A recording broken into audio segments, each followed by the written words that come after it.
everybody. I'm genuinely so excited to be here. My name is Rowan Little, and don't worry, it's very easy to remember, because if I was chasing you in a canoe, you'd be rowing a little. I actually never leave my house or do anything, so this is unfortunately a very big night for me to even just be in a bar, honestly. Thank you, and I needed that.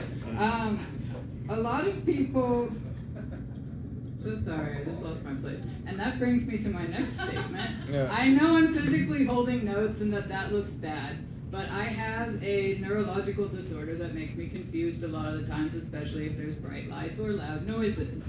This is the perfect environment for me right now. So if I do anything wrong, we can just attribute it to that. And if you have anything bad to say about it, then that's offensive. So I'm going to pass that. You may be fooled by my effortless charisma and confidence, but this is my first time doing this in front of strangers. So, however,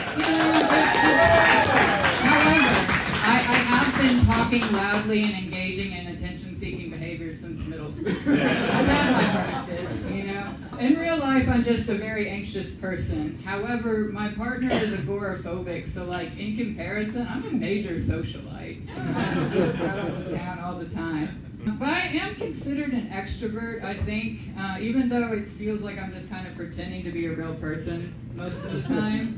A lot of people hate small talk because we should be talking about sexism or aliens or whatever TikTok is saying right now.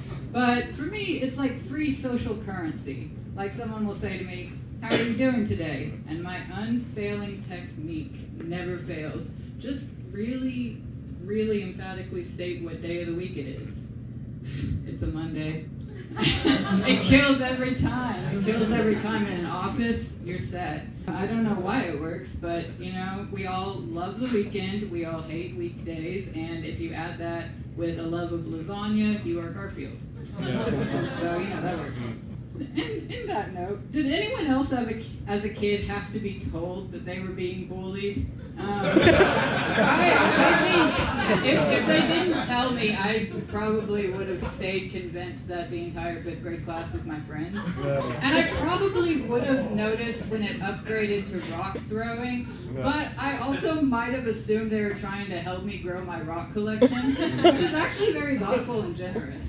So, it's been weird these past few years watching everyone around me have their quarter-life crises. It's just so dated to me because I was diagnosed with chronic depression in 2013, and so I was wanting to end my life before I knew how bad it would get. And now it seems I am the chill one, I'm calm under pressure. This is a terrible time we're living in. Terrible timeline. I owe a lot of it to modern medicine. People always say, "Don't talk to me until I've had my coffee."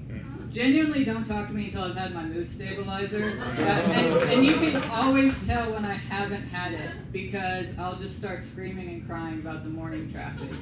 And it's incredible. Just a few pills that stand between me and committing vehicular manslaughter every day. And on that note, a lot of people in my generation learned how to drive by playing Mario Kart. But I was never good at Mario Kart, so I don't know if it necessarily translates to real life. Because in Mario Kart, I was always driving backwards, driving off cliffs, hitting road hazards head on. And in real life, I don't drive a mushroom, so it's different. And I would completely stop driving if I could. It's not that I'm not good at it, it's that everyone else is not good at it. Yeah. Maybe a Ford F-150 has tried to squish my Kia Spectra like a bug. And if I'm a bug, then I'm a mantis, because I'm praying for them to hit a tree and learn a lesson. Okay. Now this may not come as a surprise, but I've been accused of being a narcissist quite a few times in my life. But this is literally something they check for in psychological evaluations, of which I've had many. And I scored a very normal 55, which means I like myself a little bit more than half. In this economy, that keeps the lights on. Okay? Right. So if anyone calls me a narcissist, I can send them this cute little 12-page document about my life, interest, and childhood backstory, just to prove to them I'm not a narcissist. And by the way, if you have self-esteem issues, you really ought to check out the doctor's notes after your next doctor's appointment. Oh my God. I might be feeling bad about myself, but at least someone thinks I'm well-groomed, well-rested, and dressed appropriately for the weather. I will leave y'all with this. One of the worst news stories I've heard recently is that they've now developed Ozempic for cats. As if the last year wasn't soul-crushing enough, they're trying to take away the one collective joy that we all still have, which is chonky cats on the internet. Like, we're already on the brink of World War III. Can we please keep the videos of fat kitties fitting in boxes they don't fit into? Like, you can keep DEI, you can keep abortion rights, whatever, but you can't take if I fits, I sits. It's all I have left. Also, they're calling it Meow One. Like, you're telling me not one person in that lab was thinking GL per one? We need to fund the arts. There's no creativity anymore. Anyways, that's the end of my thing. This has been fun, y'all. Let's do it again sometime. If you like my little jokes, you can find me on Instagram, or you can find my address on the dark web, whichever feels appropriate.